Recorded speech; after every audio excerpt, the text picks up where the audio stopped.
Assalamu alaikum wa rahmatullahi wa barakatuh, hayyakumullah wa bayyakum. Un petit message aux consommateurs musulmans, aux vendeurs musulmans, aux bouchers, aux éleveurs. Vous savez que la période du Eid approche et que les musulmans en ce moment ils sont préoccupés par la recherche d'un sacrifice qu'ils vont pouvoir tout simplement mettre à disposition pour Eid al-Adha et faire revivifier cette sunna mu'akkada qui est le fait d'immoler, de sacrifier un animal pour tout simplement montrer à Allah subhanahu wa ta'ala que nous voulons renouveler cet appel auquel avait répondu Ibrahim alayhi salam. Mais malheureusement, vous avez des personnes malhonnêtes, des personnes mal intentionnées qui profitent de cette occasion pour tout simplement se remplir les poches. Et c'est pour ça qu'on donne un conseil aux éleveurs, aux bouchers, musulmans, non musulmans, aux éleveurs musulmans ou non musulmans, car eux aussi font partie de cette chaîne-là. Car la triste réalité, c'est quoi, barakallahu fikum? C'est que chaque année, de nombreux musulmans sont victimes d'arnaques lors de l'achat de leurs bêtes pour l'Eid al-Adha. Et nous avons des bouchers, je dis certains bouchers, pour ne pas généraliser, qui sont sans scrupules et qui sont prêts à tromper les consommateurs innocents ou naïfs en leur vendant des animaux qui, en réalité, ne sont même pas halal, ou bien qui sont halal, mais qui ont été abattus 1 ou 2 ou 3 jours avant même la fête de l'Eid. Et là, le problème, c'est quoi aujourd'hui en réalité? C'est que le consommateur, il n'est pas assez vigilant, il n'est pas assez éduqué.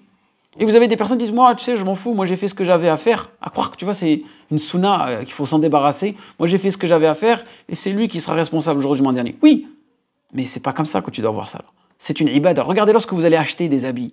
Vous verrez bien s'ils sont faux, s'ils sont vrais, de quel pays, la marque, est-ce qu'elle tampon. On est scrupuleux. Et quand il s'agit de Eid al-Adha, on est laissé aller. Et c'est pour cela qu'en réalité, barakallahu fikoum, c'est que nous devons apprendre ce fiqh l'udhiya et fiqh al-bay' aussi. Et certains salafs disaient que ceux qui ne maîtrisent pas la jurisprudence du commerce, qu'ils ne rentrent pas dans nos marchés. Et bien sûr, bien avant tout, maîtriser la crainte d'Allah, qui craignent Allah subhanahu wa ta'ala.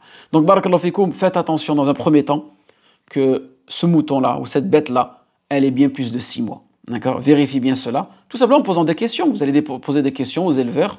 Quand est-ce qu'elles sont nées, vos bêtes? Ils vous diront en octobre, ou bien en novembre, ou bien en décembre. Et là, vous calculerez qu'elle ait bien plus de 6 mois. Il faut vraiment apprendre ce fiqh-là, mais le mettre aussi en pratique. D'accord? Et ne pas être fainéant. Allah ibarik fikoum. Aussi, sachez, barakallahu fikoum, qu'il est important que cette bête-là, elle soit égorgée après Salat al-Eid. Si elle a été égorgée avant Salat al-Eid, tout simplement, cette bête-là, en aucun cas sera un sacrifice, en aucun cas elle répondra à cette sunna mu'akkada, sera tout simplement juste une carcasse qu'on vous a préparée à l'avance et qu'on vous a donné à manger. Voilà, tout simplement. Donc ça serait bête de perdre du temps, de l'énergie et de l'argent sans avoir cette baraka, sans avoir cette récompense. Et aussi, barakallahu fikoum, il est important que les personnes aussi qui vont s'occuper de cette udhiya, qui maîtrisent l'abattage, qui maîtrisent l'immolation, et que cela soit fait selon les règles de notre religion, et qu'ils n'utilisent pas des moyens qui sont frauduleux ou des moyens qui sont en contradiction avec les principes de notre religion. Car sachez, barakallahu fikoum, qu'il est très important pour vous que ce Eid-là soit une source de baraka. Et qu'aussi, nous essayons de faire revivifier la sunna du messager, sallallahu alayhi wa sallam. Et que nous propageons aussi cette sunna. Et qu'on donne de la visibilité à cette sunna du messager, sallallahu alayhi wa sallam, barakallahu fikoum. Et il est important aujourd'hui de faire la promotion de cette sunna mu'akkada pour qu'elle rentre dans le cœur de nos enfants et qu'elle puisse perpétuer au fil des années. Et aussi, dernier rappel, que énormément, alhamdoulilah, d'associations commencent à s'occuper de cette sunna mu'akkada et qu'elle est tout simplement recentralisée vers des buts non lucratifs.